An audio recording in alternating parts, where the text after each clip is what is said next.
glass half full person. You're a don't move the cups person. Yeah. And I'm a does the cup exist? Pew! So welcome back to the Inbound Reporting Podcast. We're so excited to have you. I'm Jory Monroe, and I'm an Inbound Professor on the Academy team. Hi guys, I'm Nakul Kadaba. I am in HubSpot Services. And we're so excited for you to join us for the fifth episode.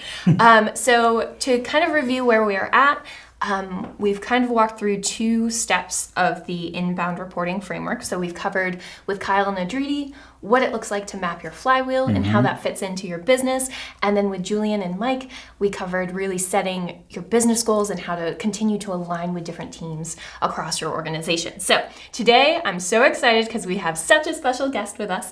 And we're really going to start to dig into managing your data and what that looks like in HubSpot, but when it comes to integrations as well. Yep. So without further ado, I'm going to let you introduce yourself. So go. Thank you. My name is Adi Shah. I am also now, as of a month ago, a professor on HubSpot Academy. I was a consultant on our professional services team before that. And before that, I used to do implementation and support. I've kind of done it a lot of it at HubSpot. I've done a lot of different roles. And I'm excited to talk about this today because this is something I heard about so often from the customers I was working with, from partners I've talked to. This is a recurring challenge. And there's a way to address it. This is a very curable disease. Yeah, and this is where I would say, Jory, this was part of the motivation of why we actually made this framework, is because when we were going into the causes of what, good practitioners reporting were doing, it's that they weren't thinking of data as the start of it. Right. They were thinking way beforehand. Totally. A lot of businesses that we've experienced, usually have gotten stuck on the data piece, mostly because they started with the data piece. Right. And we didn't really take into account what are your business goals and metrics, what does your business model look like, i.e. what is your flywheel, how does it move? Yeah, and I think this is like one of the first symptoms of a larger problem is when you do have those like really empowered organizations that want to see data. They understand that data is important, but they're collecting it and it's not talking to each other. So no actionable insights are derived. So by the time they get to those visualizations, those actual reports, building those actual dashboards, they can't do it because they don't have the data. And it's not that they're not collecting it, it's that it's not in one kind of continuous place. So let's talk about data collection. Awesome. You can start. Yeah, Seems sure. Like you had a thought. Yeah. No worries. So Adi, it's great to have you here again. It's good to be here. Why do businesses get stuck at data collection in their reporting strategy? I think businesses don't always know what they're looking for. And depending on what kind of industry you're in and what stage you are as a business, there are a lot of variables to consider. And I think everyone gets intimidated by those. And that's natural. All of us get intimidated by different aspects of our job. But particularly in this case, businesses almost have to start backwards and understand what their goals are and what they're trying to impress their boss with, what they're trying to impress their shareholders with. And based on those, they have to define what kind of data needs to be input. Now, there's some things that are very basic, what you and I would consider to be basic CRM data, like contact data, company data, deal data. We think that's basic, but for a lot of businesses out there that haven't really made that leap to using CRM systems, they don't really know what they don't know. And so from that perspective, there's almost this process of, okay, what goals are we trying to hit, which I believe you've talked about at some point. And this is something that will come up in our conversation today. You have to start with what goals you want to hit and then find your way into what data you need to collect and how you need to present it to the key people in your organization in order to determine whether or not you've hit those goals. So it's like a chicken or the egg problem. I would say that there's some advantage to starting with goals and going from there and then determining what you need to put in. But I've seen people do it the other way. The thing that matters in this is that you have to understand what you want to show to whom and what you're going to do based on that data. So data collection, that's why they struggle with it. It's because when you tell them data collection, they're like, what are you talking about? What data? I made my sales last month, or I think we got enough leads. But until you have an idea of what goals you're trying to hit and there's a clear vision, it's very hard to determine how that data should be collected. That's a good leadway into the next question, because you're right. The previous 2 episodes were on defining your goals. We talked to Julian about just what they are. We talked to Mike about building internal buy-in. Right. What those pitfalls, the alignment, challenges, opportunities, all that relate.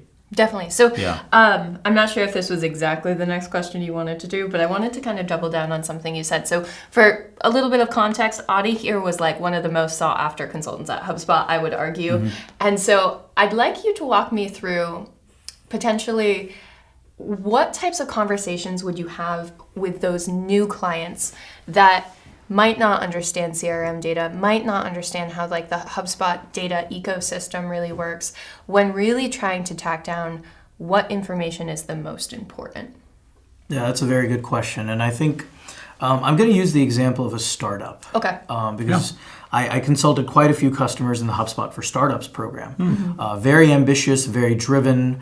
They have funding rounds that they're nervous about, that they want to capitalize on. So in that context, whenever I would meet companies that were enthusiastic and driven and had a team that was willing to do anything, I would start with asking them how they understood data in the first place. Okay. I'm like, what do you think data is to you? And why does it matter? Like, there's this tendency to jump after the shiny new thing, and data has become this overused buzzword. Yeah. Where everyone's talking about data is essentially the new oil. There's a quote by someone I'm forgetting now. Someone important said this. Someone very important said this. Just write it down, okay? And the idea is like you have to know what to do with that resource. And so in this particular case, if we're thinking about like startups, I would ask them, okay, so based on your data, how do you imagine your data affecting your decision making? And then they'd say, oh, well, if we realize that this kind of prospect is actually not the best for us in terms of being lucrative or in terms of being the right audience, then we would like to dedicate our efforts to some other kind of prospect. So, okay, there's a couple of things in that, right? If you break it down, what they're trying to do, they're trying to segment their prospect list. They're trying to produce the right leads and serve them up to their sales team, which is probably one person in a startup. And they're trying to then make sense of the progress they've made in their sales by looking at that data and saying, hey, are we actually selling correctly?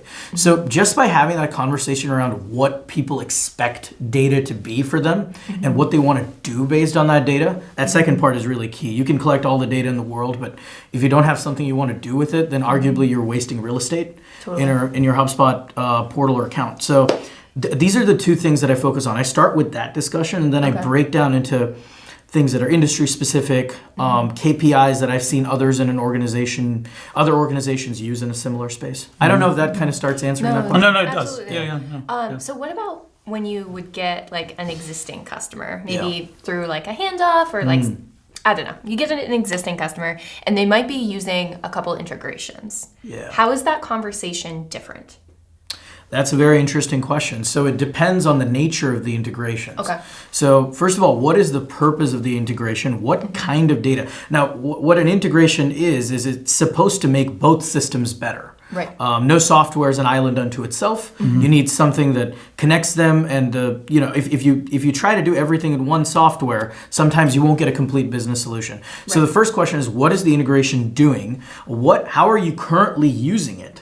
Because sometimes data is coming in, but it's not really being used. It's more of we just want to keep that there because we'd get anxious if it weren't there. Right. But more than that, my focus is always on where do we see that data? Does your team know how to use this data?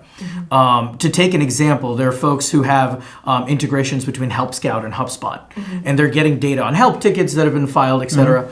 Then they're trying to, sometimes they don't know how to translate that over to their sales team. Like, how do we know if someone's upset that, we should try not to sell to them at that moment and instead try to make their experience better before going forward. So then we have to look into, okay, well, what's sinking in? Right. Can the sales reps see it? Do we have a report telling us who's not so happy and who is happy, so that we can do segmentation based on that and target the right leads at the right time and improve the experience for the others? Yeah.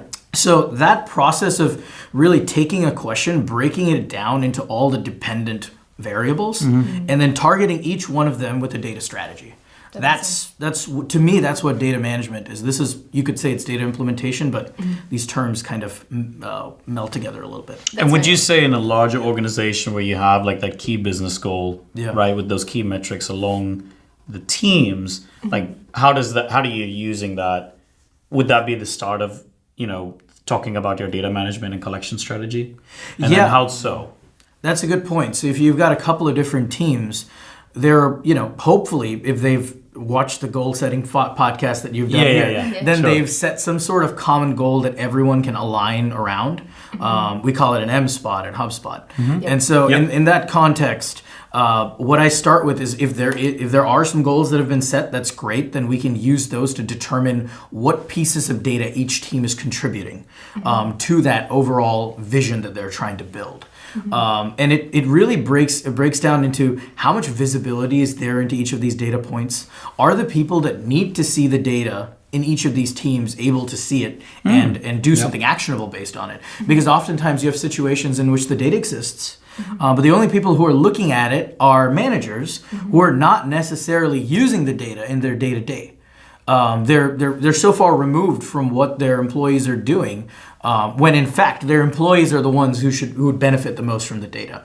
I see that in the context of service teams, where they don't really surface data about like recurring problems to their employees. It's this sense of just answer the ticket, move on. In reality, the folks who are answering the tickets need to be the ones determining what kind of data is collected in the first place, what kind of property is collected, how we identify a recurring issue. Developer teams, if we're talking about a software company, developer teams need to have a role in speaking to the people at services and tell them what properties they want to identify to see if a problem has occurred 5 or 10 times for different clients. So that's where all of the teams need to have a conversation about what they need to see to be successful.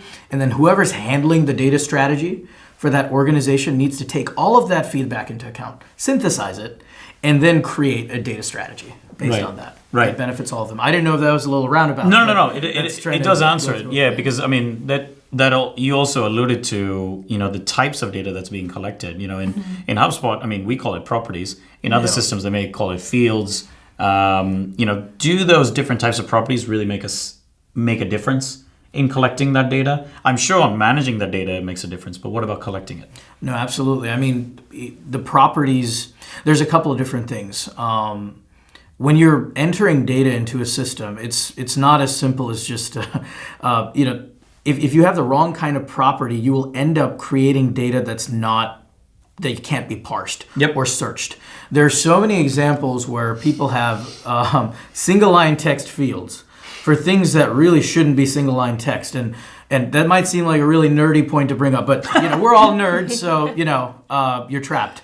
But more so, the important point here is that if people make like spelling errors, or if they mischaracterize something, or they insert colons where there aren't supposed to be, there's all kinds of things that people can do. People are very creative, including me. So in that context, if you allow for that sort of ambiguity, you're going to make it so hard to actually make sense of your data later, and you're going to create more work.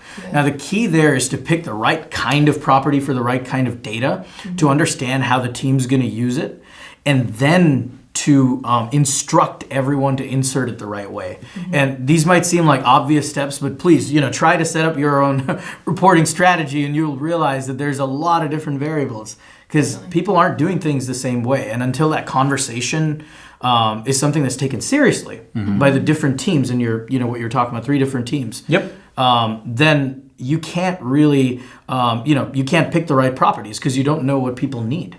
And so, you want to make their lives easier, and you want to make lives for management easier, and you want to be able to analyze that data. So yes, absolutely. You have to pick the right kind of property, and you have to pick the property that's going to reduce ambiguity, increase accuracy, and make everyone's life easier. That answer was revenge from the nerds. Right there. Just to use that. You're trapped. Yeah. I love that. So one thing that you mentioned that I want to drill into a little bit more is kind of that cross-team alignment. So what would happen when you'd get on a call with a client and it became apparent, or actually, let's even take it a step further back. How would you diagnose when there was more opportunity for cross-team alignment with your clients? I ask very blunt questions in the beginning. I'm like, do you know what's motivating your sales director today? The marketing director is like, yeah, crickets. Yeah. In some cases, or in other cases, it's like, no, but I'm sure he's doing a great job. Or in another case, it's like, oh yeah, she told me, but I'm not quite sure what to do with the information because we're not really held to the same targets. Or in some cases, there's actually, for organizations that are very sales driven but haven't quite figured out that marketing sales alignment is a better strategy for them, there's actually butting of heads between the two teams where marketing is trying to prove that they got this lead, and then sales is like, nah, I talked to them 3 months before you got them. And so, in all of those things, when you have a conversation about the other team, you ask them, what's that person doing today? What is that sales director doing today? How are you looking at that sales data? Or, if you're talking to a salesperson, how are you reaching out to qualified leads identified by marketing? Asking pointed questions, and often the answer will be, I don't know. I haven't thought about that. Well, okay. Let's dig into why you haven't thought about that.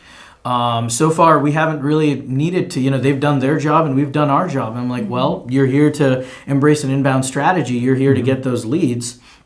Someone's got to close them. Someone's got to work them. And so it's having having higher level conversations with those who are in charge of these teams about the need to talk to each other.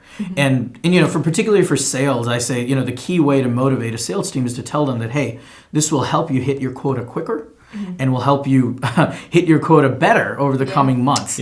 For marketing, similarly, getting qualified leads and talking to sales will help you create content that will get better qualified leads in the next time. And same for service. If you help us identify the best kind of leads, and we build a good service organization, you're not going to get the same kind of repetitive, unhelpful questions that you're dealing with. Right. So you'll be able to subsequently retain them. Exactly. Yeah. Right. Yeah. So does that kind of answer? It's like definitely. Asking very blunt, to the point questions right at the beginning, and usually, as a consultant, I would start with the disclaimer. I'm going to ask questions that could be unpleasant, but I don't think you would have hired me if I was here to coddle you. And you're here to grow. And so if there are areas for improvement, I will tell you, because my selfish interest is seeing you super successful in the course of the next few months. Definitely. And so I think setting that expectation is also important. So how often, once you encourage clients to start to have these conversations, how often were you kind of telling them to have meetings with potentially people across different teams, or check in at least with the reports? What types of reporting behavior were you trying to instill? That's a really good point. One thing I found that was effective is we have this ability in the HubSpot tool to send reports out automatically, dashboards. Those automated emails, some people seek them out right from the beginning. Others don't know that this is a possibility. And so part of what I've tried to do, especially when there are communication problems between teams, a lot of teams are remote these days. So they're not even in the same place. So getting a meeting with someone and building trust is a difficult thing. Like, we live in a world where, everyone's essentially floating head on a screen. But at the same time, having some sort of relationship building experience is really important for leaders in an organization. So before, that's a longer process. I tell them that you need to set up meetings. You know what? Bring them to my call. We're gonna muscle through and build this relationship. Let's go. But if that's not possible, then let's start by understanding what metrics they care about. Maybe you already know. You know what you care about, obviously, hopefully. If not, we'll figure that out too.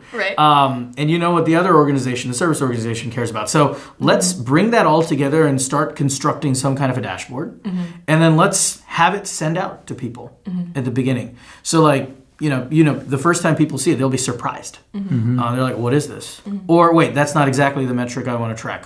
Voila, we have a conversation. You have a conversation right there. And so I don't want to say forcing the conversation, but I'm going to say forcing the conversation in some cases. But it's through data.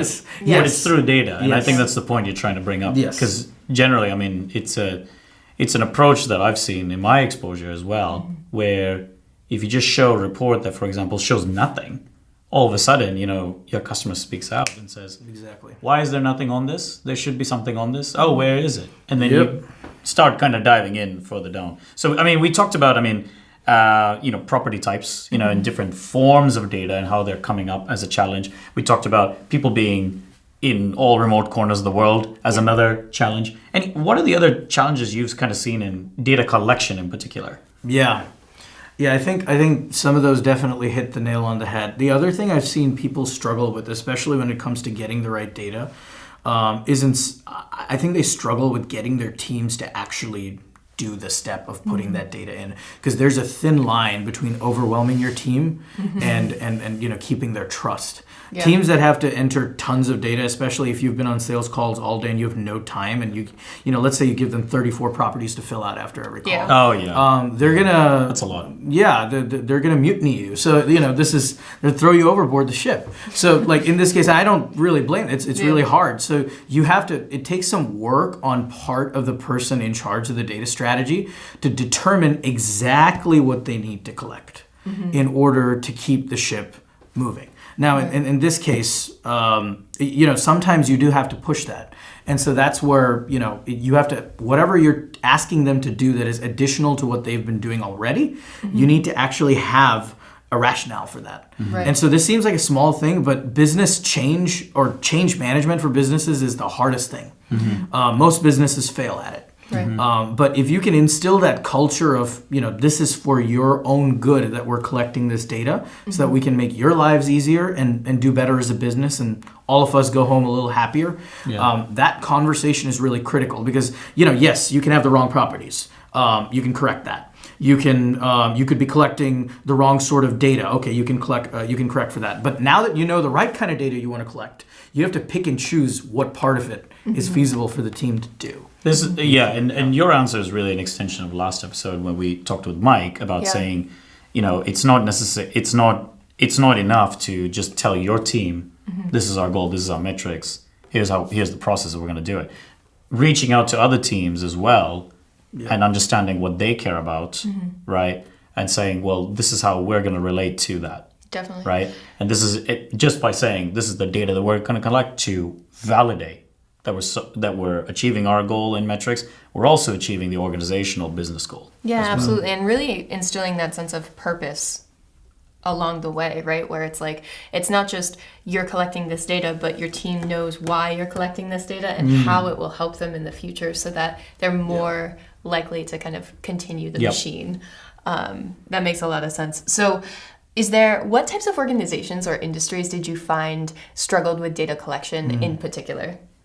Yeah. I think there's certain organizations that historically have. So I think when it comes to sales, it's interesting where there's some organizations that have relied on the ingenuity of sales reps almost too much in the past. Okay. Sometimes real estate strikes me as an example of that. Okay. In my experience, where they are. It's not that they don't want to use the data. They've been used to not needing it in some cases. Okay. Because they're like, I don't need this. I can close it, which is great. You should have that confidence as a rep. You should be able to step in a room and close. But at the same time, this advantage is eroding at this point. Data is really critical for that industry and for many other industries. I would say there are other challenges, particularly with. Medical companies around data collection and storage and regulations all of that. About that. Totally. HIPAA. And so, that's when I've seen data collection can be tough and you have to have an organized data strategy. So in the case where someone is working, for example, in a medical industry with a software that isn't HIPAA compliant, and most marketing automation is not. HubSpot is not, and it's because you can do marketing automation without having sensitive data in there. Yeah. Then you have to evolve a data strategy where, going back to our point of integrating, you have to have HubSpot integrate with a HIPAA compliant CRM, and have the sensitive data safely stored. In the HIPAA compliant and not syncing over. Exactly, not syncing over. But you know what? You don't need it to sync over because when you're doing marketing or sales, you don't necessarily need to use that sensitive data. And so from that perspective, knowing when to put what data in and being very aware of the regulations in your industry. Okay. And in the case of real estate, actually being a bit more open-minded and realizing that the tactics of the old world are no longer effective. Right. And we need to adjust or we will perish. So from that perspective, I think it can be tricky in a number of different industries. There's also industries where we don't know what data to collect yet. There are companies that are working on emerging, AI companies, Right. where they have some clue of the kind of data they need to collect. Typical sales data, typical marketing data. But there's data surrounding usage that they haven't defined for their apps. There's data surrounding behaviors of the people who are using those apps. So I think in all of these cases, it can be tricky for any organization, but these are some examples I've seen. Awesome. So what about on the flip side when you would encounter a CRM or like a client, for example, that would have a lot of data, but it wouldn't be like cohesive or clean? Like what would you do for, say, someone joined an organization and they have a lot of data, but it's just not talking to each other or it's not been effectively managed? What's the first step there? Yeah, it depends on the nature of the mismanagement. Okay. So if we're dealing with a situation where a lot of cooks in the kitchen, we have a lot of different people managing data, and we've got properties repeated. We've got the wrong kinds of properties repeated. So you can't easily just like turn on a workflow and copy from one to another because they're not even the same property. You type, there's various complex issues. At that point, there's no completely painless way to do this. I mean, you could hire someone to do it, but then you're what you would be putting in as time, you're now paying that person to do. You're paying for it directly. So from that perspective, I would say the only way to deal with like a complex situation like that is to take stock of every single property each team is currently using, determine which ones they're using, determine which ones they aren't, and the ones that are duplicate, you clean up. The ones that are configured incorrectly, you go in and you configure them correctly. And you may also discover in this, often in these cases, you have leads in the database that shouldn't be there in the first place because the people do things like they take their entire LinkedIn list and they put that into HubSpot. They'll take everything from their boss's phone and import all those leads. And I don't think your boss's grandma really needs to see the latest sales promotion. You think I'm joking? She could be. She could be really interested. You never know, Adi. Yeah, shouldn't presume like that. That's true. That's true. I mean, but the response. But chances are. Chances are, yeah. I know what you're saying. There was a response for actually. She's like, "I'm so proud of you, Bobby." Based on a real time case. Yeah, he's like, "This is you've come such a long way. You're running a business." I love your business. Clicks email. Clicks the email, opens, responds, fills out the form. For software she doesn't really know or understand, but in some cases they do. But all in all, what I'm saying is this is a funnier example. There are not so funny examples where people are not supposed to email people. It really shouldn't be there in the database. And given that we have an international audience and GDPR is an important thing to be aware of. That's right. And now even CCPA in the States. Yep, CCPA. Correct.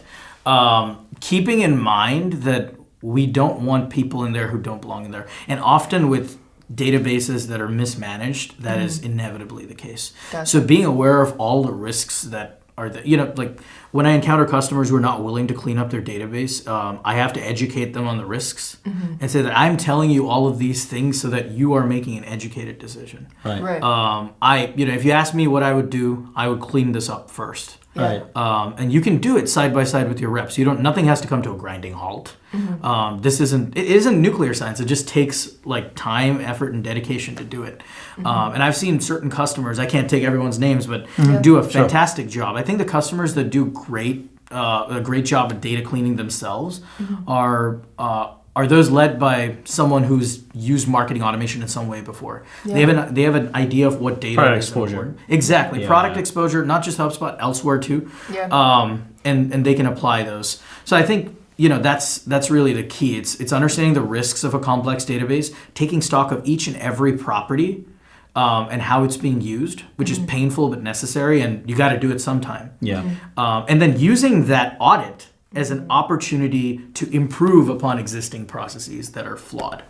So I'm glad you brought up the audit because certain privacy laws and regulations like GDPR, CCPA, have come up at least in my exposure, dealing with customers. How is that conversation different, or how is it, accentuated? How is that audit accentuated by the fact that I have to think about this privacy law? I have to think about how I'm going to be collecting it because. I don't want to violate anything legally. I don't want to be in legal trouble. That's absolutely true. In that case, one of the things as a HubSpot consultant we were trained to do is be very careful about saying that we do not give legal advice. Yep. Right. Yep. We can't. We can tell you what HubSpot can do. Can we get a disclaimer just on the bottom of this, just saying we Yeah. are not lawyers, not any of us. Not qualified to give any sort of legal advice. But know the law. Yeah, but no, No. You should know the law. HubSpot has some fantastic resources. Yeah. Actually published by Academy. You know. Shameless of course, plug. Of course, shameless plug for the both of us. And so in this case, I think consulting those resources is one thing, but also I have implored the heads of data organizations to speak to a lawyer. And usually when you say something like that, it sounds like, did I do something wrong? I'm like, no, you didn't do anything wrong, Mike.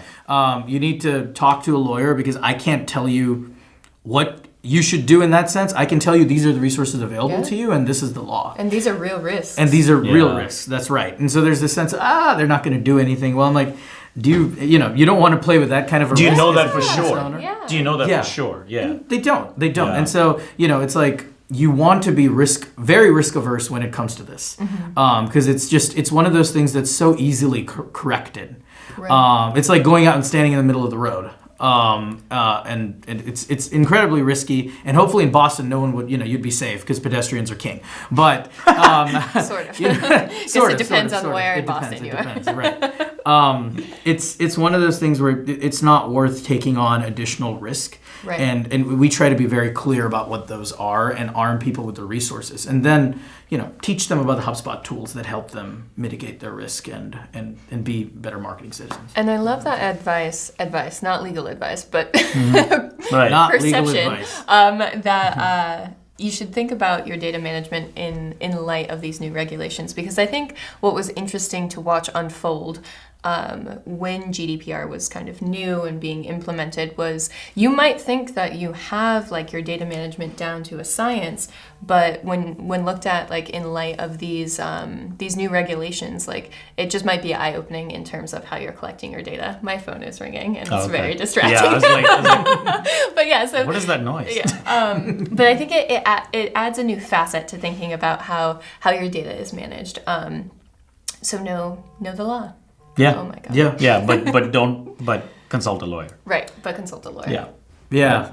No, absolutely. I mean, every HubSpot consultant will say the same thing. Any consultant worth their money will say the same thing to you. Yeah. So, Let's chat about we kind of went on kind of the risks and the challenges and the pitfalls that you could see. What if it goes well? Because Yeah. I know like Not gloom and still doom. trying to be that glass half full kind of guy Yeah. here. Because I'm sure for all of those situations where you've had to have those serious conversations, you've also probably had conversations where it's gone well, and you've been an organization has gotten buy-in. You haven't had to do so much like change management consulting to get them bought in. Yeah. And maybe it's just the case of let's make sure that this is the process that you have to follow. Yeah. Right. I mean, that's always fun as a consultant when someone is ready to go. Yeah. I've had times when customers are impatient about their data strategy, and I think they're doing a great job. I've had startups that are, when it comes to their data, they're like, Adi, we have all this data here. These are the dashboards we've built. These are the 3 different systems we have. And we want you to tell us what we're missing. And that question is both challenging and a lot more enjoyable because they have clear goals that they're trying to hit and they've built their data around that. In those cases, like it comes down to like what they need their data to tell them that it's not telling them at the moment. So I'll give you some examples. There are companies that are doing some really interesting stuff in biotech. Okay. Where they have to, get behavioral data from the user of whatever product they've produced. And then square that with marketing and sales data. And that's when, HubSpot now does cross-object reporting. So that offers some obvious advantages there, along with, in the enterprise suite, like calculated properties and other things that are across the hub. So that's where there's an opportunity to take the existing data and actually compare it in ways that weren't possible before. Right. And so HubSpot can do an awful lot. In fact, I've had situations where I get companies that have been doing business very well without a CRM. They come online to HubSpot and they realize that all of their Excel hacking can be replaced by intelligent cross-object reports. Yep. Right. And that's not, the concept of cross-object reporting is not something HubSpot invented. It's Right. been out there. So this isn't me just, shamelessly plugging for the tool. Yeah. But I think what we've done is identify the need for these organizations and given them a solution that actually reduces the amount of work they have to do. Yeah. And gives them a better solution. So from that perspective, I don't know if that starts to get at the answer for No, it does. a good organization, finding them, showing them novel ways to interpret their data. And tools and techniques that you use. I mean, you mentioned calculated properties, you mentioned cross-object reports. I mean, are there any others that kind of spring to mind when you're kind of walking them through, good and bad, Absolutely. I mean, yeah, absolutely. Cases. I mean, the segmentation tools that are available in HubSpot should be overused. Okay. You can't really overuse them. And so, whether it comes to, something as, I won't say simple, but something as well known as lists. Yeah. Or using filters intelligently and thinking of all possible reasons why you'd need to action a particular list. So often folks are like, I'm not quite sure how to build the right list of leads for this particular promotion. Well, all right. Well, what are you looking for? Is this for everyone who's interested in this product or service? Okay, let's look at everyone who's expressed interest in an article related to this topic. Let's look at everyone who's spoken about one of these topics with your sales reps on a conversation and that was tagged in a property. Let's create a list that pulls from all of the different organizations and gives you a complete picture. So using the segmentation tools like saved filters, lists, to actually pull in that information, and then segmenting within reports themselves as well. And so, those are some of the tools that I think are very helpful from a kind of a cursory perspective in helping us delve into that. But there's, there are many other places HubSpot gives you data. There's analyze, there's reports for blogs, there's reports for email marketing. Yeah. We are trying to make it easier to find all of these reports in one place.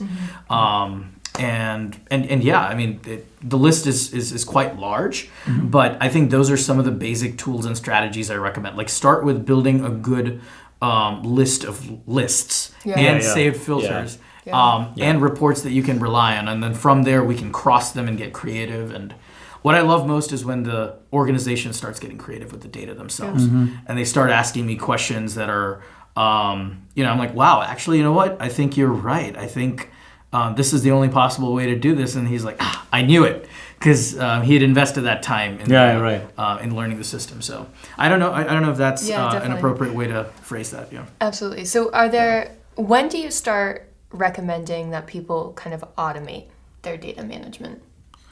From the beginning. Okay. I mean, I think there are times when automation should not be pursued because one of those times. Let's dig into that first. Yeah, absolutely. So automation should not be done if you don't understand. So there's a saying that says, don't move the cups when you're new to a team without understanding why the cups were there in the first place. Right. Okay. So I love that. Yeah, don't move the cups. Don't move the cups. And so part of this is, if you think that a process is broken and you're sitting up in your ivory tower of being the VP of marketing, no digs at VPs of marketing, I love all of you, but if you I've seen this case of this is broken, we need to fix it. I'm like, what's your team doing? He's like, I don't know. Yeah. I'm like, so you want to turn on this workflow that's going to completely change their experience in the tool without talking to them? Yeah.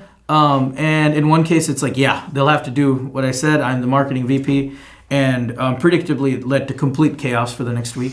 People were... so you're going to move these cups. But I'm not saying they were crying bloody murder, but it was, it was this sense of like, we don't know what's going on in our organization anymore. I don't know why I'm assigned these contacts. I don't know what's going on. Help me, please. It's business change. Right. Exactly. And so part of this is... when you don't automate something when you don't understand how it's done first.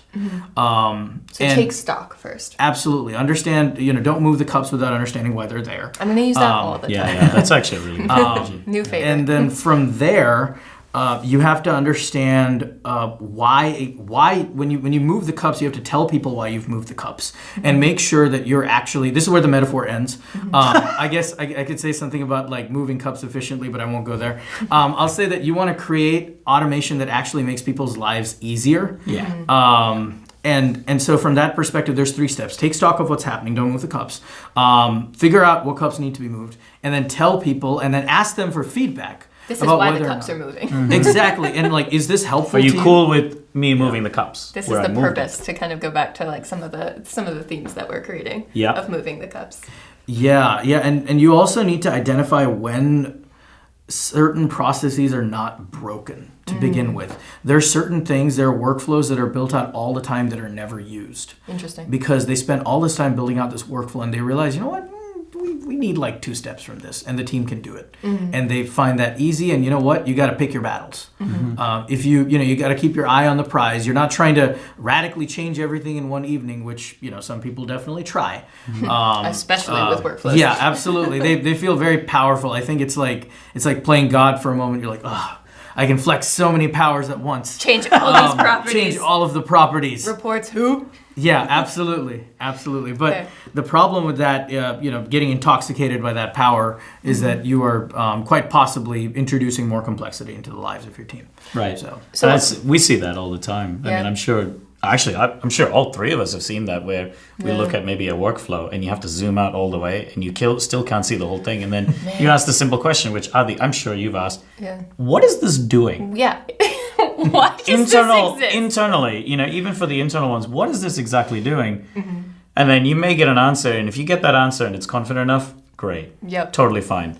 But sometimes you get those crickets chirping and you're like, So are you sure you know why this is running, or are you sure that this should be running? I just got like this very clear flashback of one of my days in support where I got this call, and it was to the point where it's like it was troubleshooting a workflow, and we had to zoom out so far that I think my computer screen was like at 10%, and I still couldn't scroll over. You still couldn't see the whole thing. You couldn't see. And the I whole remember thing, that was a point when I used the best power pause of my life, and I was just like.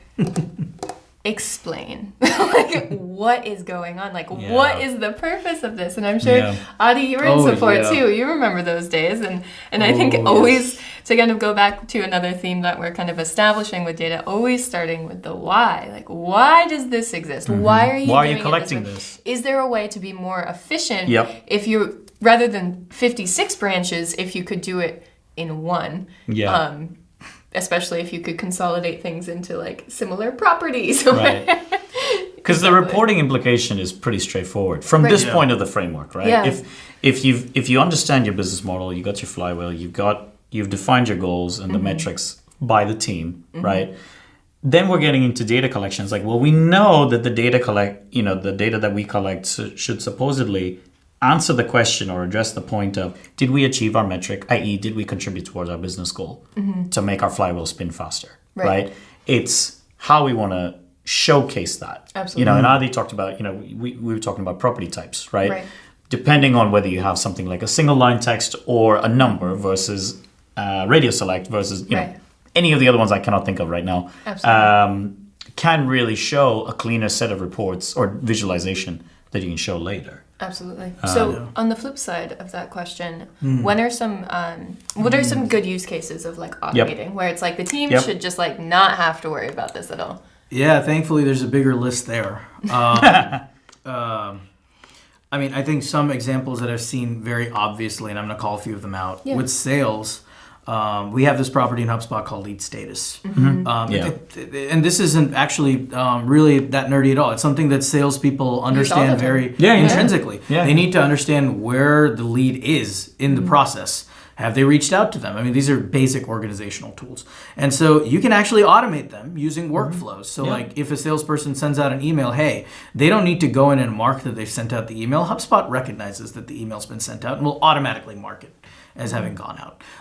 If the salesperson then books a call with this person, you know what? If they're using HubSpot Sales Suite, HubSpot will recognize that the call has been booked and will mark it as meeting booked. So this way you can remove, it's almost like there's an assistant working side by side with a sales rep, kind of doing the what I call the boring, the boring work, because it is, it's important. Important good things can often be a little boring, right? But if you don't need them to do it, and they can spend more time going and actually, building connections and relationships, then it's pointless to put them through that. There are cases where people are actually doing a lot of manual work to try and sort through leads and score them and determine if they're important. That's where automation can jump in and make their lives a lot easier. On the marketing end, automation can help you identify your most engaged website visitors and target them with the right kind of content. On service, automation can help you identify the most pressing issues based on, the ticket that's been submitted, and then escalate them to the right person. I could go on and on. This is going to take 3 hours. No, that's okay. 3 No, days, we got 3 time. months. We got time. But the idea is that there's so many ways in which automation can make your life easier. The place to start is by asking people, if you could wave a magic wand, how would you change this process and make your life easier?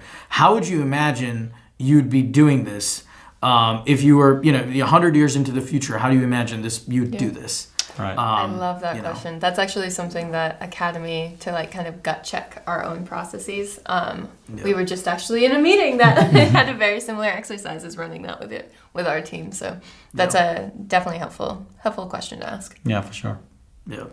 Automation is not magic, but it's helpful to think of it in that sense because it's there to reduce your burden and make life easier and make it more accurate. And honestly, in many cases, automation actually guarantees data integrity because oftentimes people can't fill out everything they're supposed to fill out, and it makes it hard to analyze what worked later. Yeah. Automation ensures that you can get to it. And I like that as a point too, because it's like once you add human input into the fold, that's the word I'm looking for. You have the potential for human error, and especially that's why single text fields can be so dangerous. And maybe dangerous is a strong word for that, but it can really mess up your reporting because it's like it's so easy for humans to make mistakes, especially provided that data point should not be in a single text format. Totally. And I think Adi also hit on this too, that even if you're not starting at the beginning with automation, which may not be the case with a majority of businesses because they're not starting at day zero or day one, right?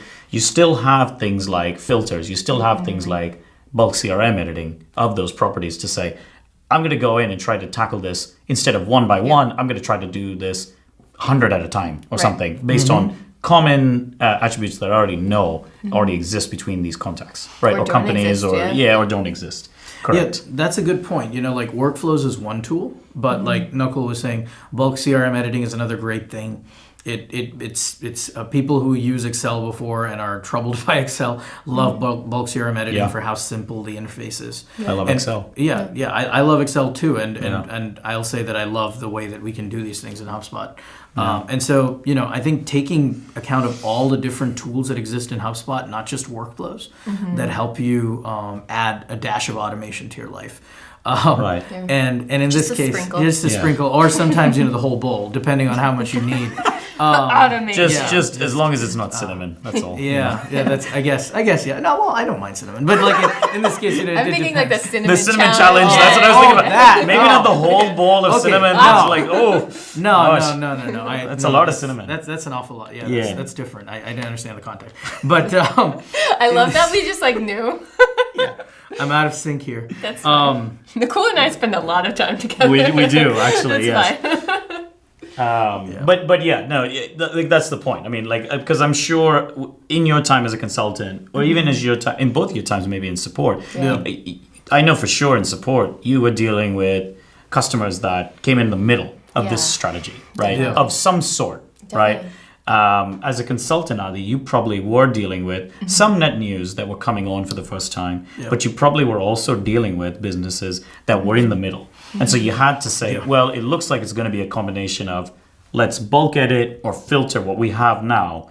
Going forward, let's automate so that there's not as much burden on the same people again, Yeah, absolutely. I mean, one thing that occurs to me is we've talked about like net new companies. We've talked about bringing companies to their baseline right now. Like it's like bringing them to zero. If they're coming from a new organization. Or even if they're in the middle, like finding out exactly what they need to succeed. There's also like some forward thinking involved here. Like what one customer of mine calls delightful automation. Thinking forward about like what we're going to need a couple of months from now, or what our customers are going to need a couple of months from now, and just going that extra step to show that you can use automation to actually make your sales process, your marketing process, your service process more human. Because you can engage with them at the right time, you can send them the right reminders, you can summarize things for them. There's potential for so much proactive problem solving with automation. It's not purely reactive. So do you have any recommendations for like if an individual contributor identifies that there's like a use case for automation, how to start to have those conversations, or even on the flip side, if it's a manager talking to a director or a director to a VP, like how to almost have those conversations where there's been a use case identified almost downstream, if you will, that could really help and elevate the entire kind of team or org with automation. That's a good point. I honestly think that the best use cases always come from individual contributors. Right. And any manager that doesn't listen to their individual contributors' reporting needs is just not doing a good job. Right. And I think that most do listen. And most managers are actually, that I've spoken to, I can't really think of anyone who hasn't. Good. Who's been a HubSpot customer, who they're avidly looking forward to their reps telling them. In certain cases, in legacy sales teams, or even mostly in sales teams, I'd say, because marketing has always had this need to like look at the data to see how they're doing. Efficiency, almost, But with sales teams, they're incredible high performers who don't really need to look at anything. They have the gift. Yeah. But now the issue with that is like that's great, but we want to actually recreate that so that everyone can sell better. Yep. And that's where I think like having direct conversations and creating incentives for people to put in the right kind of data. So rewarding top performers for leading the charge on a data initiative. Yeah. Creating roles for enablement when it comes to sales, so that top performers who are doing really well, hey, you know what? This is an example. We'll pull you out of the funnel. Go and help everyone else sell well. And that's another kind of intelligent investment of resources in certain teams, I've said, where they've taken top salespeople and slowly they've had them coach others so that everyone's numbers go up, as opposed to one person, almost kind of carrying the team. Like an environment of learning from your data. Exactly, and it's all comes down to data, because the top performers, especially when it comes to more modern companies, are using data in some sense or the other. Yep. And even if it's instinct, it can be pulled back. It can be brought back to data. Exactly. And that can be identified and democratized for the team. And so I think that's where I see individual contributors do a great job, is when they're given the right incentives and management is open to hearing them and respects their opinion. Yeah. That's when they give their best advice and it propels the whole organization forward. That makes sense. Right. And I love how you're saying, amplifying one's impact, right? Because it doesn't necessarily have to be limited to just sales, although sales is a really good set of examples here. Yeah. But it also could be marketing, it could be services, it could be product, it could be, we had Mike on, on product. Yeah. It could be any organization within a particular business Yeah. Right. that is attempting to collect data in some aspect. Definitely. Absolutely. So, well, great. I know we're just coming close to the 1 hour mark on this time. We did, first off, thanks Adi for having you on. Pleasure This to is be here. great. Thanks for having me. As a follow-up, guys, we last time had a SWOT analysis as an asset. This time we have an asset that will ask you to list your business goal, your portal ID, just so we know exactly who you are, and then the types of data that you are going to be looking to collect based on that business goal and or metrics. Absolutely. So that we can give you some feedback. If you'd like to send it to us, please email us at inboundreporting@hubspot.com. And thanks very much.